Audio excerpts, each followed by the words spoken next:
Primícias do Reino. Capítulo 3. O excelso canto. Aquele junho estava ardente, mais do que nos anos anteriores.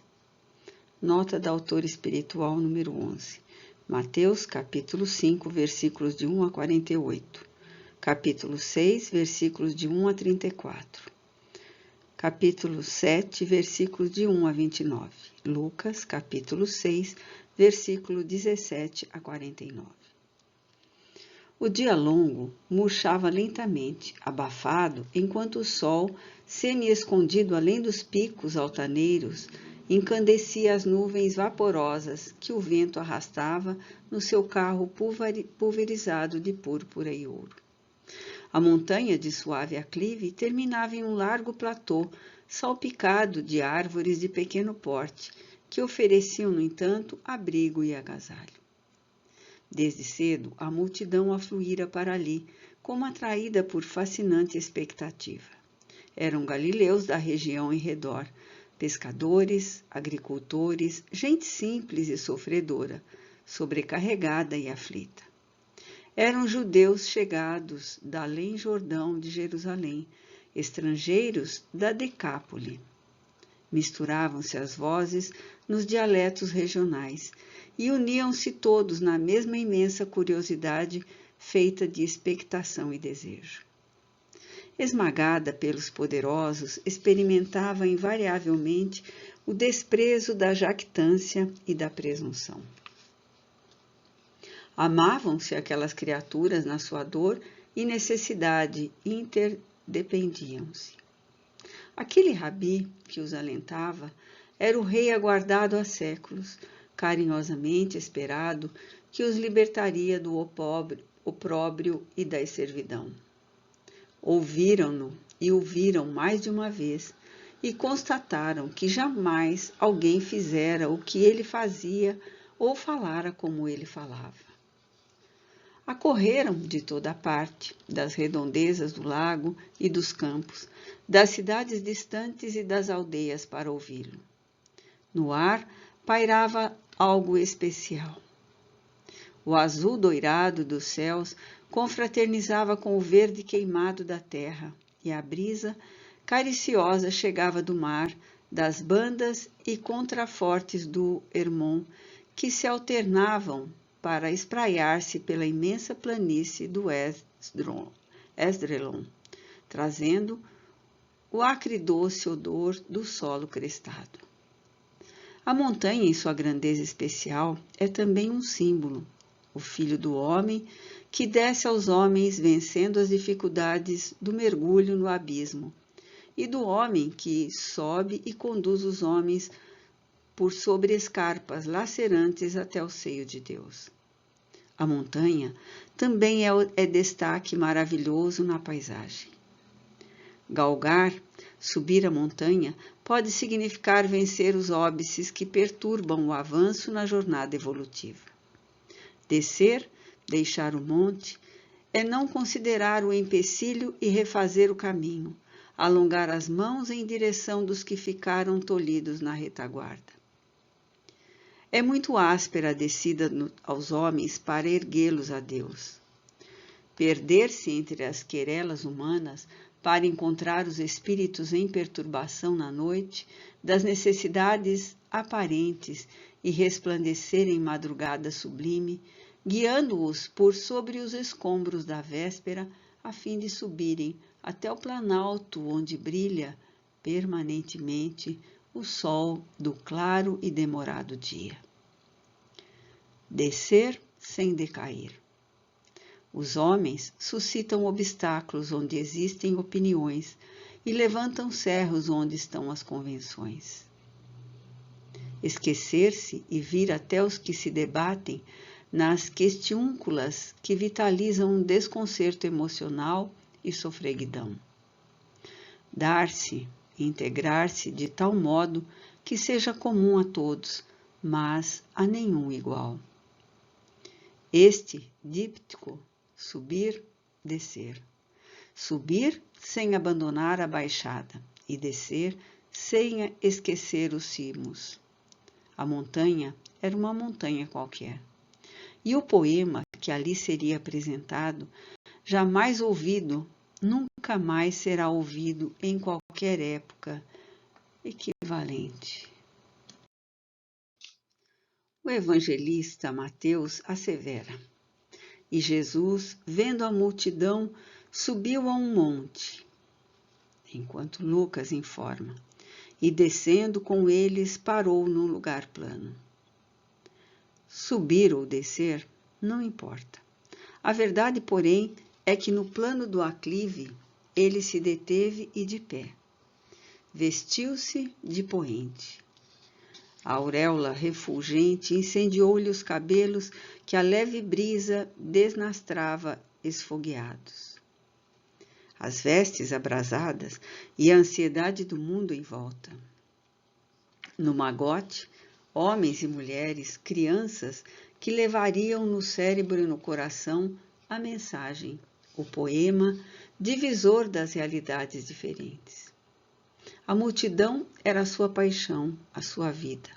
Amá-la e atendê-la, o seu fanal. Sentindo a multidão submissa, magnetizada, esquecida de si mesma, numa sublime comunhão em que extravasava toda a vida, ele, abrindo a sua boca, os ensinava, dizendo: bem-aventurados os pobres de espírito, porque deles é o reino dos céus. Os pobres todos o conheciam. Eram maltrapilhos, mal-cheirosos, doentes. Distendiam a mão que a miséria estiola. Eram pobres. No entanto, quantos deles portavam os tesouros da riqueza do espírito? Espírito rico de revolta, possuidor de paixões, dono de vasto cabedal de angústia e mágoa. Quais seriam os pobres de espírito? O vento perpassa em leve cantinela pela multidão pensante, a raciocinar, no silêncio que se fez espontâneo, na pausa que natural se alonga. Os ricos possuem moedas e títulos, propriedades e espíritos ricos de ambições, de orgulho, de misoneísmo.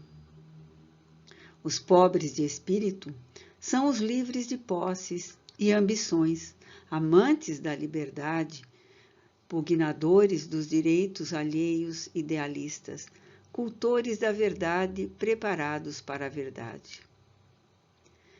Sem peias atadas à retaguarda, sem ímãs atraentes à frente. Semelhantes aos simples, desataviados e às crianças. Inteiramente livres. Candidatos ao reino dos céus e súdito dele desde já. Inocentes porque venceram com o tribuno das lágrimas e o patrimônio dos suores. Ressarcido o débito, lavadas as mazelas, puros, portanto, sem a vacuidade do eu, predispostos à autodeliberação, à autossublimação. Livres dos resíduos do mundo, não consumidos, não afligentes. Com todos, ao lado de todos, sem ninguém, não amarrados aos outros, às convenções dos outros. Pobres de espírito. A multidão aguarda. Pulsam os corações, os olhos de todos brilham com lampejos diferentes. A voz do Rabi espraia o canto. Bem-aventurados os que choram, porque eles serão consolados. O olho é a candeia do corpo, e todos os olhos cintilam, lágrimas coroam-nos. A figura do Rabi é ouro refletido contra o céu longínquo muito claro. Todos ali têm lágrimas acumuladas, e muitos a vertem sem cessar, nas rudes provações, oculta ou publicamente. Longa é a estrada do sofrimento, rudes e cruéis os dias em que se vive. Espíritos ferreteados pelo desconforto e desassossego, corações despedaçados, enfermidades e expiações. Todos choram e experimentam a paz refazente que advém do pranto. Creem muitos que o pranto é vergonha, esquecidos do pranto da vergonha. Dizem outros que a lágrima é pequenez que retrata fraqueza e indignidade. A chuva descarrega as nuvens e enriquece a terra, lava o lodo e vitaliza o pomar. A lágrima é presença divina. Quando alguém chora, a lei está justiçando, abrindo rotas de paz nas províncias do espírito para o futuro. O pranto, porém, não pode desatrelar os corcéis da rebeldia para as arrancadas da loucura, nem conduzir em caudal as ribanceiras do equilíbrio, qual riacho em tumulto, semeando a destruição, esgaivando as searas. Chorar é buscar Deus nas adustas regiões da soledade, a sós e junto a Ele, ignorado por todos e por Ele lembrado, sofrido em toda parte, escutado pelos seus ouvidos. O pranto fala o que a boca não se atreve a sussurrar. Alguém chorando está solicitando, aguardando. Na impossibilidade de expressar por palavras, desnudar a alma, esvaziar-se de toda inquietação. Serão consolados. Favônios espalham o pólen de miúdas flores no vale embaixo e os flancos da rocha canalizam o ar cantante. A multidão estua de esperança. O mestre, como se se alongasse penetrando em todas as mentes, exclama vigoroso. Bem-aventurados os mansos, porque eles herdarão a terra. A terra sempre pertenceu aos poderosos que aliciam a impiedade, a astúcia e podem esmagar, tripudiando sobre os tímidos e brandos. Os discípulos se entreolham, mas a brandura é a auréola da paz, a irmã do equilíbrio. Os herdeiros da terra recebem na ensanguentada um oceano juncado de cadáveres, legatários também, todos eles do ódio e da repulsa dos dominados. Os brandos são os possuidores da terra que ninguém arrebata, do lar que ninguém corrompe, do país onde abundam bens e as messes são fecundas. Herdarão a terra. A tarde serena e calma apresenta-se transparente. Ignotas vibrações produzem musicalidade na tela imensa da paisagem colorida e ondulada. A palavra do mestre, expressiva, entoa mais um tema de sinfonia incomparável. Bem-aventurados os que têm fome e sede de justiça, porque eles serão fartos. Fome e sede de justiça. A caravana dos criminosos não julgados é infinita e inacabada. Os carros dos guerreiros e vândalos passam velozes sobre cidades vencidas, órfãos e viúvas ao abandono. A injustiça veste os corações e a indiferença dos legisladores como dos governantes é quase conivência. O mundo arde em sede de justiça. O homem tomba esfaimado às portas da justiça. Todavia, os desvairados retornam aos antigos passos e reencarnam imolados à loucura e estigmatizados pela crueldade. Felizes os que experimentaram suas atrocidades. Há uma esperança que é ávida para sedentos esfaimados. Feridas à vista, feridas do coração, feridas ignoradas que clamam lenitivo à justiça do amor. O homem amargurado às portas da verdade. A verdade descendo ao homem, esclarecendo-o e pacificando-o. Renascendo para resgatar, recomeçando para acertar, repetindo as experiências para aprender. Justiçado pela consciência, corrigido pelo amor, preparado para a libertação. Serão saciados. Seguro equilíbrio acerena a multidão. Jesus é o hífen de luz entre os mundos em litígio, o espiritual e o material, o lugar comum.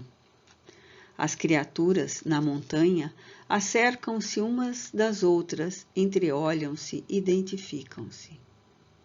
Envolvendo todos num expressivo olhar de compaixão e entendimento, Jesus elucida: Bem-aventurados os misericordiosos, porque eles alcançarão misericórdia.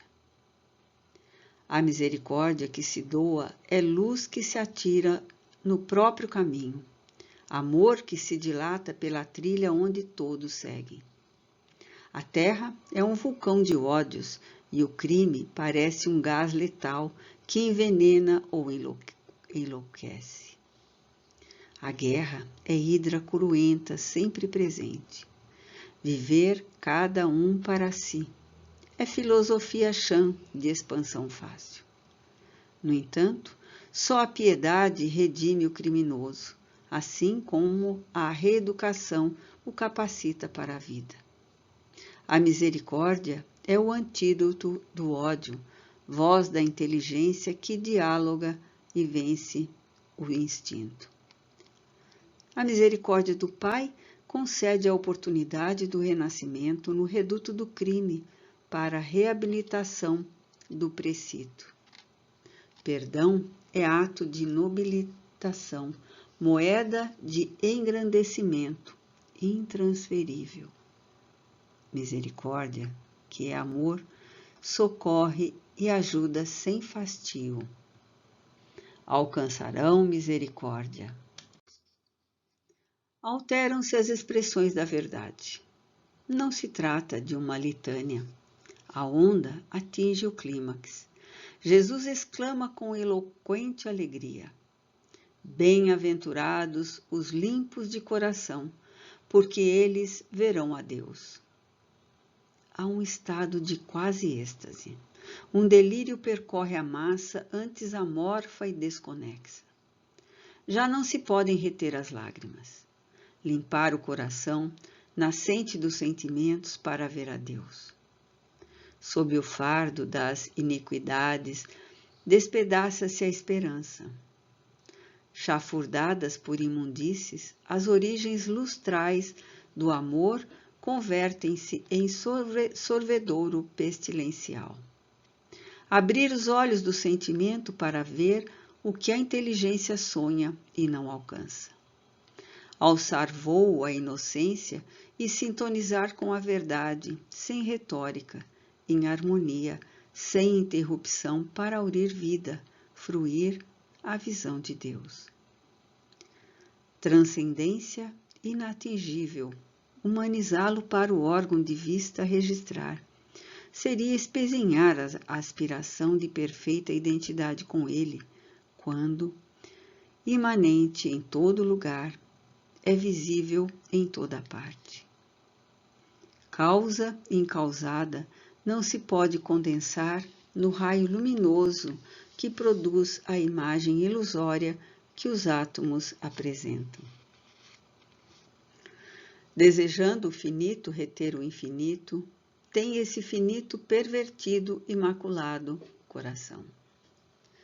Mas amar a relva, o homem, o céu, o animal, o inseto, a vida em todas as manifestações, integrar-se na essência da substância divina, coração aberto ao amor, com pureza em tudo. Verão a Deus. Logo prossegue o mestre como a completar o augusto ensino, antes que a incompreensão assole. Bem-aventurados os pacificadores, porque eles serão chamados filhos de Deus. Esparzir a paz enquanto o pensamento geral é tumultuar a tranquilidade. Herdarão a terra os filhos de Deus porque estes, mansos e cordatos, serão brandos de coração. Brandura que é coragem de enfrentar o forte, sem o temer, submeter-se sem ceder o império da força, dominar a ira e vencer-se para pacificar. Quantas vezes o mestre empregar energia sem limite ante a hipocrisia e a maldade, conservando austeridade sem violência e firmeza de ação, sem mesclas de ódio, vigor, não dureza, força moral, não desequilíbrio emocional. Expor sem impor. Clarear as mentes sem as subornar ou submeter, conduzir sem escravizar. Todos os homens têm necessidade da brandura, amam e precisam de amor, identificam e não dispensam a bondade, conhecem e são ávidos de pacificação. Os poderosos passam e as sombras dos tempos envolvem-nos. Ficarão com eles e conosco a paz que lhes outorgamos, a cordura com que os recebermos, a benevolência com que os tratarmos, embora nos espezinhem e firam, herdarão a terra, filhos de Deus. E num átimo diminuto, eternidade além do tempo, infinito além do espaço, conclui afetuoso Jesus. Bem-aventurados os que sofrem perseguição por causa da justiça, porque deles é o reino dos céus. A ventura não é doação gratuita, assim como a paz não se revela a dor no vão. O sofrimento consequente à perseguição é dádiva, que recama o espírito de paz e prodigaliza a aventura. O perseguidor é infeliz, infelicitador. Enfermo, faz-se calceta. Desvairado, alicia os sequazes do próprio primitivismo em que se enfurna e com que investe. Em todas as épocas, a honra sofre labéus e experimenta vitupérios. Os heróis da verdade silenciam no potro a vibração do corpo que padece, enquanto o apupo ruge em ensurdecedora zombaria. A justiça tem seus mártires que fecundam a terra sáfara para a primícia da verdade. Deles é o reino dos céus, que inocentes sofreram por fidelidade à justiça divina. A túnica de luz solar é uma coroa nos cabeços elevados dos montes além, exuberantes no entardecer. Lá embaixo, na campina ampla, a claridade baila nas sombras do arvoredo, e no ocaso resplende o festival glorioso do crepúsculo em delineamento. A respiração entrecortada em todos os peitos por surdas exclamações e a pulsação arrítmica enregela os corpos em tensão. Ele parece afagar a multidão, e no gesto que imprime com os braços abertos e as mãos como asas de luz prestes a deferir em voo clama: Bem-aventurados sois vós, quando vos injuriarem e perseguirem, e mentindo disserem todo o mal contra vós por minha causa. Exultai e alegrai-vos, porque grande é o vosso galardão nos céus, porque assim perseguiram os profetas que foram antes de vós. O sacrifício como coroamento da fé em testemunho à convicção. Dar direito aos outros de errarem, não se permitir, porém, errar.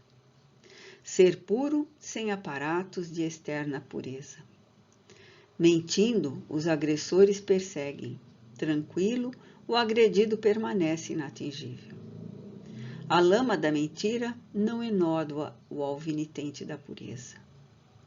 Mãos limpas de crimes, coração puro, espírito reto.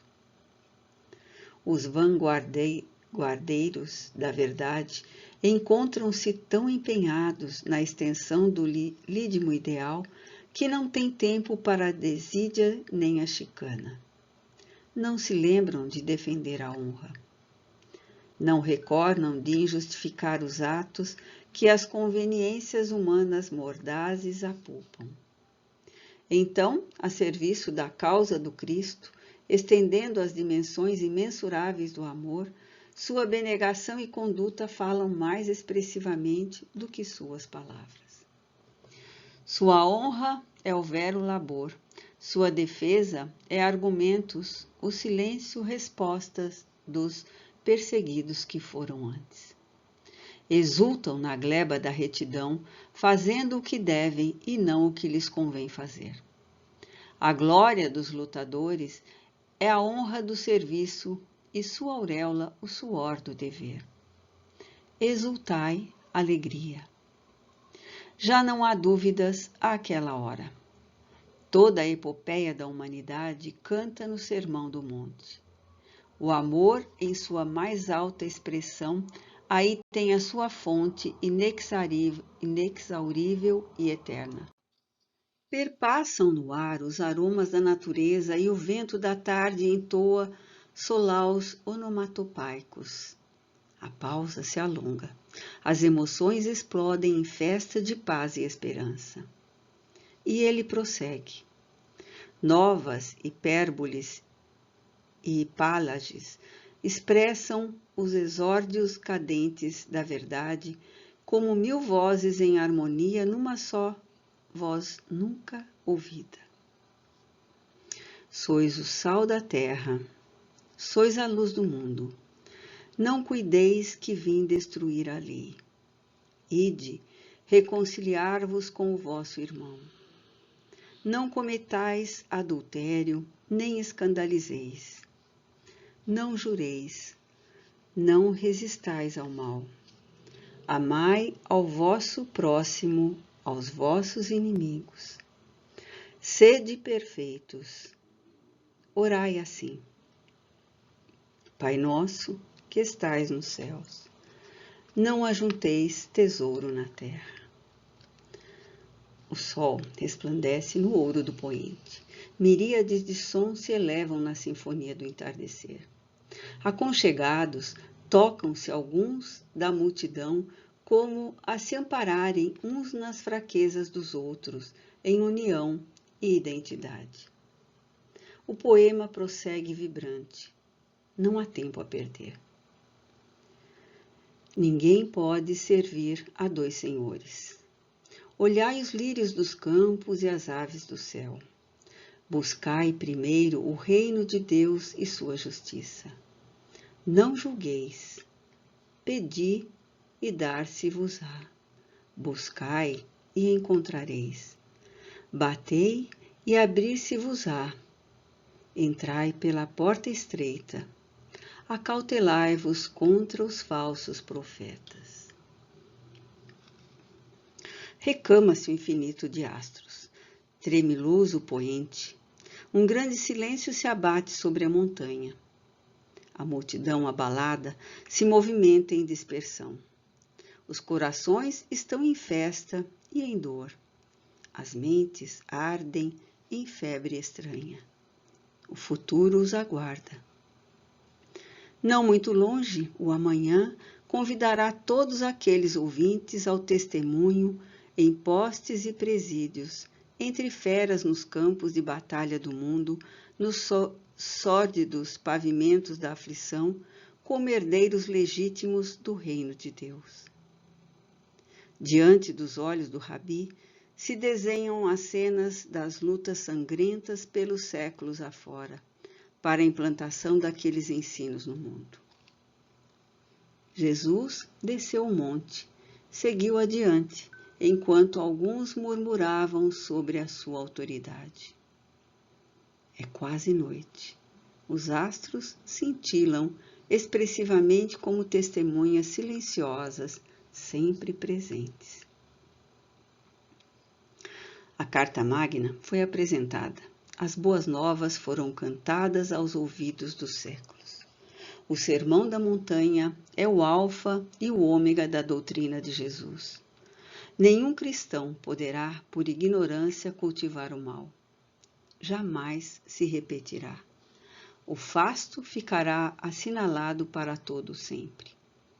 A história concluirá o canto nos confins da eternidade, no reencontro futuro do homem redimido com o Filho do Homem Redentor.